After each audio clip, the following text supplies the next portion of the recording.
Kia ora koutou. Welcome to another download from the Carb Depleted team.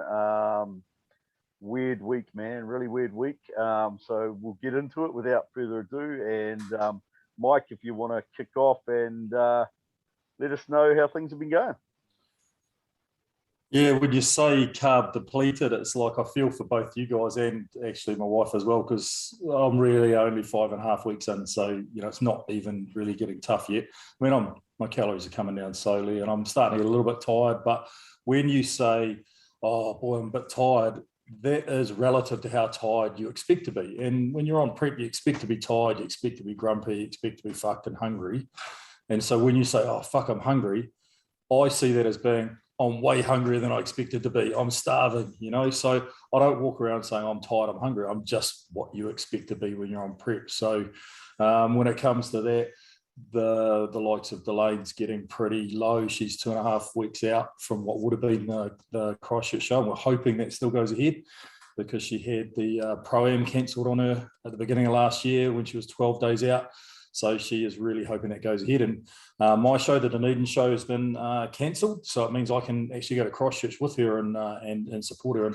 And because there's a pro card on the line, she keeps saying, oh, yeah, there's no chance I'll get the pro card. But I mean, if you followed her on Instagram or you've seen any pictures of her, she's a quality athlete, so she's got every chance in the world. So she started 12 weeks out from that to make sure she was in pretty good shape and still with the backup of nationals 4 weeks later.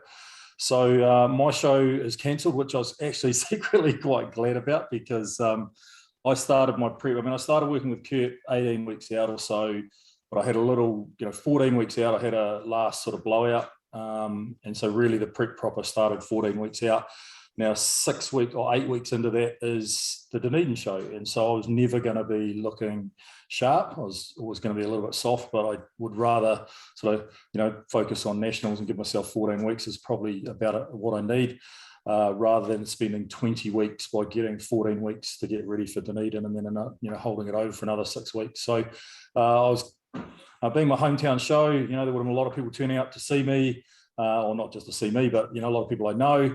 And I'll be standing up there with sort of, fat ass and no hamstrings and minimal separation. And I mean, people who don't know bodybuilding would still probably be impressed because I'll be still pretty big. But people who know bodybuilding will be kind of, oh, yeah, is that what he's supposed to look like? No, come and see me in 6 weeks' time. I'll be sharp for nationals, I promise. So, yeah, I don't mind that the show was canned and actually it's sort of on plan for me. So I can just keep trucking along. It takes a little bit of the pressure off for getting my posing routine together because I haven't really spent much time on that. So no, it's sort of business as usual. And I hear you guys talking about Jordan a bit, and I just want to put a shout out to Kurt there because he's obviously I'm working with Kurt and he's been really awesome. Exactly what I was after. I mean, I can't compare because it's the first coach I've used, but he's been spot on, really good, really accessible, and giving me some real good info. Answering my questions promptly, and he's got a really good scientific knowledge. So I've been really impressed with what he's done. We put in a high day for legs because I was sort of worried that with all the biking I'm doing for my cardio, I've got sort of knee problems, so I can't do a lot of hill walking or treadmill or anything like that. So I'm mainly sitting on the bike in the morning. 40 minutes low intensity between that and sort of leg workouts, which I've got a bit of a hip injury, so I can't really smash my legs too hard. I was worried about losing size, so put a high day in there, which is about 3,100 calories with some extra carbs. My average calories are about 2.7 or something like that. Sort of my non-training days about 2.5 and training days about 2.8, something like that. So I've got this high day in there, but it rolled around to Sunday, Monday before I actually had it. Given my plan last Sunday, it took till I trained legs on Sunday. So it was supposed to be this Sunday, but with sort of the accessibility to gyms being what it is, I'm really blessed. I've got access to sort of a fairly good setup with weights and bits and pieces. So I can still keep training as normal. Or pretty much as normal. So yeah, put in that high day, weight bumped up 1 kilo or so from the extra sort of fluid and glycogen getting stored. So we're just holding off on doing anything too drastic until sort of next week because, we don't need to worry about Dunedin. And so now, we're 8 weeks out from nationals. So the idea was always to sort of get ready a little bit early, but if we can sort of be ready in 6 weeks' time and sort of play around with some sort of carb loading and bits and pieces, that'd be awesome. How I love my numbers. Part of that is because I'm actually a pretty shit bodybuilder. I was a long distance road cyclist. For some reason, decided I want to be a bodybuilder, and I had to leave no stone unturned to try and just get every little performance edge I could. So I weighed everything, measured everything, counted everything, tried to make sure I didn't make any mistakes, and if I did, I wouldn't make the same mistake twice. So I recorded everything. I've got all the data from all my preps, that sort of thing. So I can sort of track, how I went before and how I'm tracking in relation to that, and sort of how things work there. So in that respect, I like my numbers, and I like that. I mean, the good thing is this time I handed a bit of that over to Kurt, but I mean, he's sort of got a bit of a fresh slate as far as just seeing how my body responds. But this week, when I went to do my body fat measurements, they had gone up by 1 mil. Which my weight had come down by 0.7 of a kilo. My body fat had gone up by 1 mil. Now, you know how accurate body fat measurements can or can't be. So previously that would have just blown my mind. I would have just sort of freaked out and started doing something, cutting food or something like that. But it's not my job to do that now. It's Kurt's job to worry about that.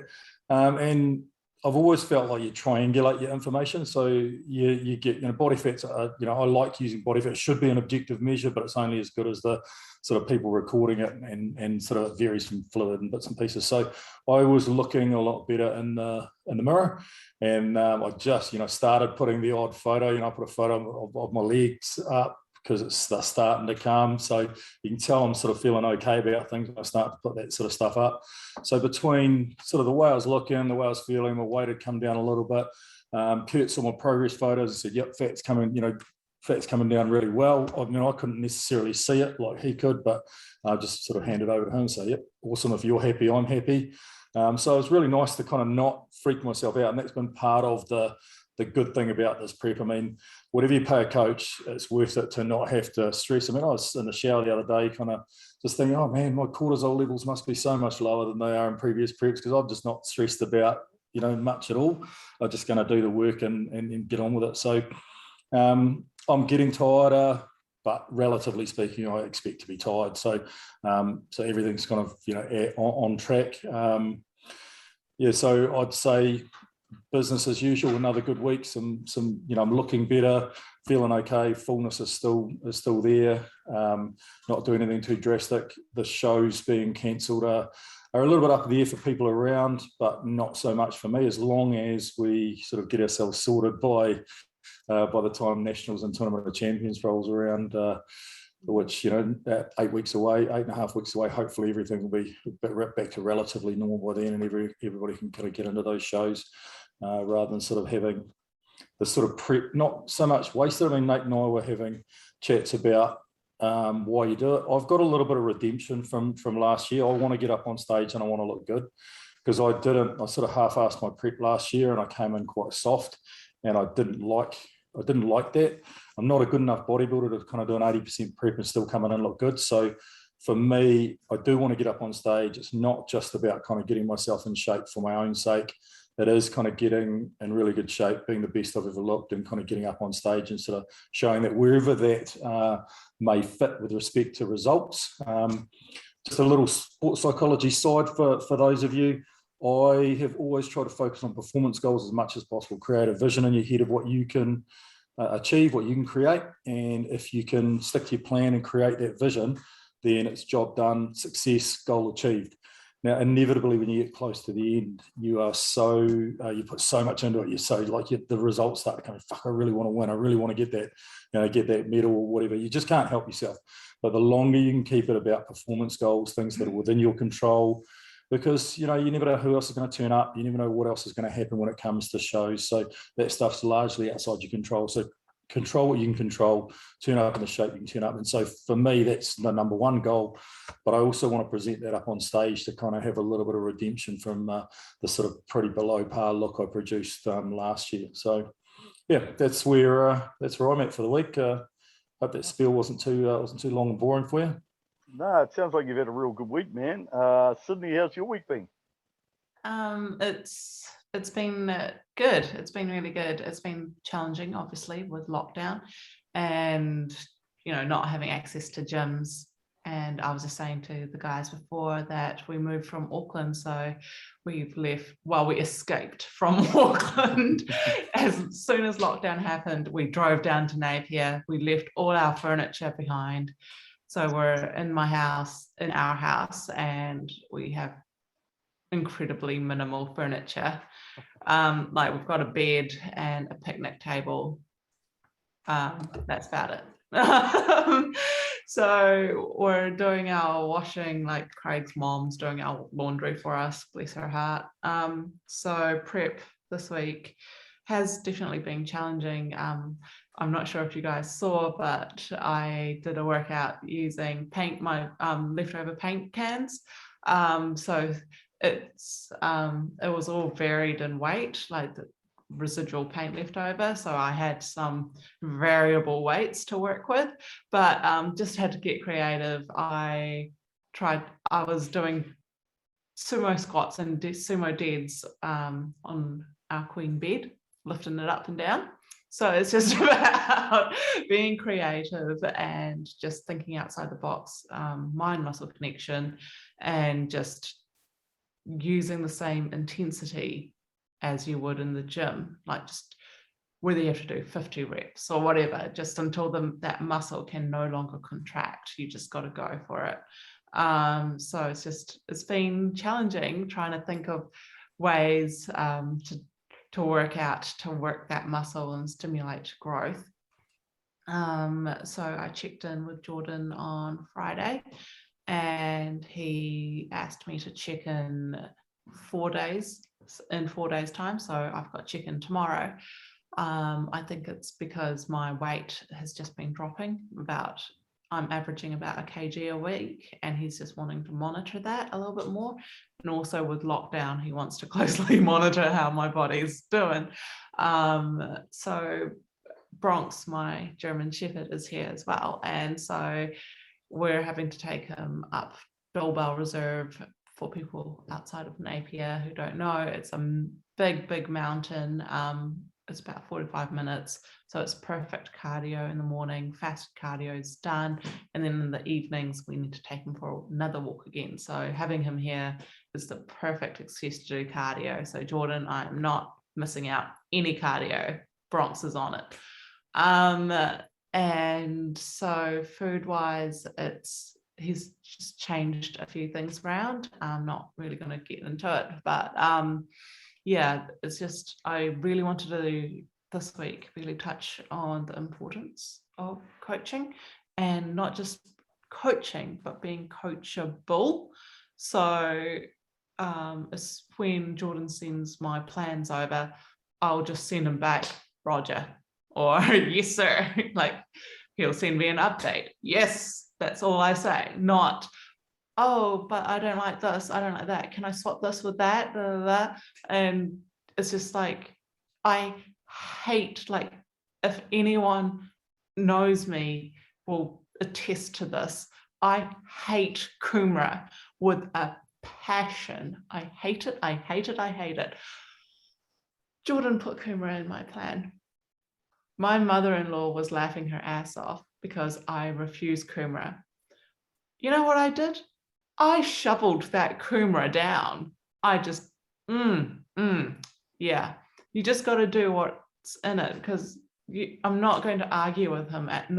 I'm now 5 weeks out. Like, why would I even bother? Before I even do anything, I'll ask him first. Anytime, like, for example, with this lockdown, I asked him, hey, can I do hill sprints? Can I swap rice cakes for rice flakes? And he said no. I was like, okay, cool. Instead of being like, oh, why not? But I want to do this. But I feel like I should be doing this. No, that's not what you're paying a coach for. He's got the plan, and that's what you're paying him weekly for, not to question every single step of the way. You yourself have to be coachable in that aspect. instead of fighting the process, instead of arguing with your coach. I mean, unless you've got like gut issues or like IBS and you're like, oh, that's not going to work for me. Unless you have legitimate health reasons, then it's just a yes, sir, let's go, on to it. Next week, bring it on. So it has been challenging. I am incredibly thankful for my friends that I've had to reach out to because, as I said before, all our furniture is in Auckland. So for check-ins, I am messaging people, hey, can you please leave your body weight scales at the top of your driveway so that I can come and weigh myself for a check-in and then go. And they're like, okay. So it's just stuff like that. You've just got to work around instead of being a victim mentality. You just got to work around it and just put effort into everything that you do. So it will be interesting, especially with all these shows being cancelled and pushed back. It's just work as if they were going to be going ahead. That's the plan. And if they're not, then just got to work around it and just, goals. Nice. How's my week been? Wow. As some of you may have seen, Jordan said, we're going to go really hard for 2 weeks, Nate, and then we're going to push the food up. And I was like, And I messaged him and went, 2 weeks?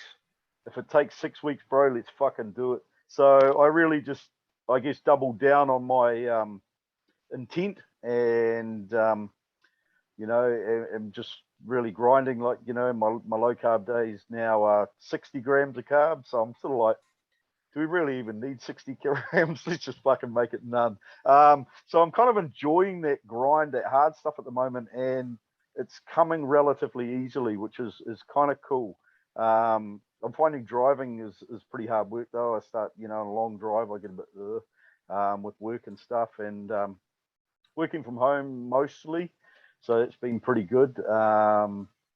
Way too much Netflix after work. So that's chewing up a bit of time, and I'm just distracting myself with other things other than bodybuilding, which is kind of nice. But got myself a bit of a garage gym going on.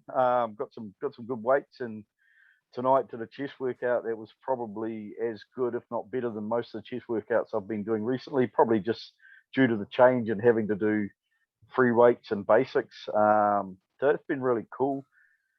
I made a really interesting observation tonight when I was training. I thought, man, I look really full, but I know that I'm actually really depleted. And I was thinking, what's changed in my training or my nutrition, and why?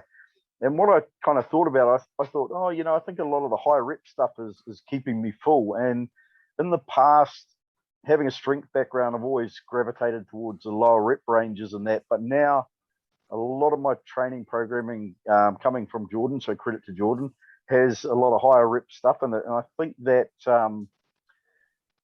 sarcoplasmic kind of hypertrophy, where you're increasing that cell volume, is probably, and that's a real, just a rough guess, but I think that higher rep range work on top of the heavy stuff is actually keeping me looking a lot fuller. So that's been really, really cool.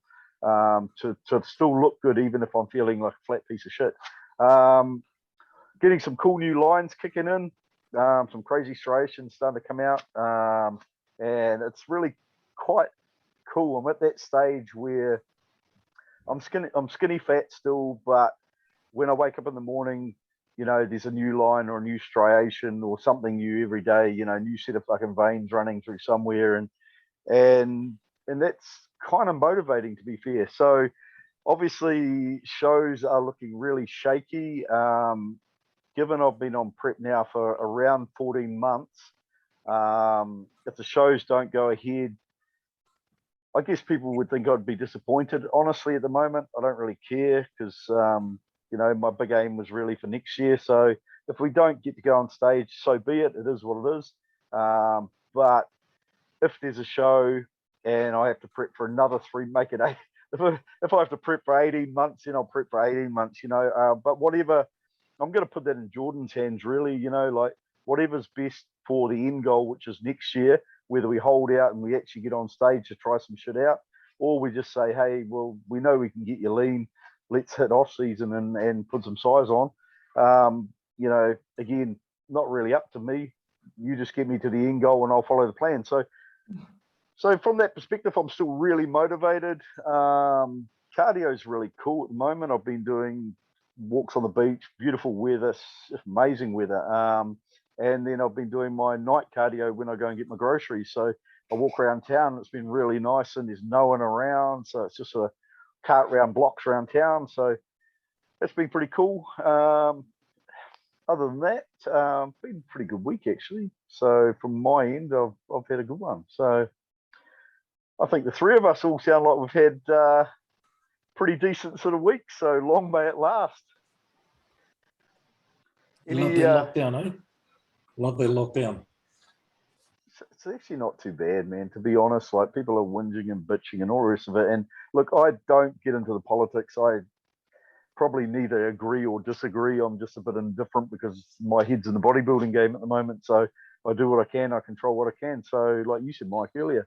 So, you know, I make the most of lockdown, I guess. You know, I've never watched this many movies in my life. So that's kind of cool. I make the most of it. I used to really love watching movies, and I used to watch movies all the time, and I haven't been lately because life's been about bodybuilding. So, you know, it's a bit of difference. Well, and Yeah, I love my kids, but man, how good would lockdown be without kids? there's this age-old saying, control your controllables. So it's like you can control what you can control. Like, you can control what goes into your mouth. You can control what you're eating, what you're snacking on, how much movement you're getting in every day. So it's like you've got those controllables around you that you can actually control, even though there are things that obviously you can't, that are outside of your control. You just focus on what you can do instead of what you can't do. And that will, yeah, huge difference. And it feels like you can't, but you can also control how things affect you and how you react to things. Exactly. The same thing can happen to two different people. One person drops their toys and the other one just, you know, gets on with it and yeah, you turns it into see a all positive. these people just like dropping out of shows instantly as soon as all those shows got cancelled. It's just like dropping down like flies. you almost have to ask the question, were they just waiting for an excuse not to compete? Exactly. Because it was getting hard. Anyway, guys, we are going to end it, but I think that's a really good message, guys. Focus on what you can control, and, you know, don't go rushing into any reactive decisions. Have a bit of a think, talk to people around you before you commit to things, and don't go jumping off your diets and things straight away. Chances are there will be some shows. It may not be the show you think you were going to do, or it may be slightly later in the year, but they're still there. And if not, they're there next year, and you've made progress anyway. So it doesn't have to be all or nothing either. You know, you can up the calories, you know, 300 or 400, you know, go into a holding pattern for 2 or 3 weeks while things sort of pan out and see what's going on. You don't have to blow out and sort of go back to 5,000 calories a day and put all the body fat back on. You know, you kind of go into a bit of a holding pattern and keep your energy levels up with an extra 300 or 400 calories a day and just hold and wait and see what happens. Cool, people. Stay safe out there. Have a great week. If you are struggling with lockdown, make sure you reach out to someone, eh? Stay safe. See you all.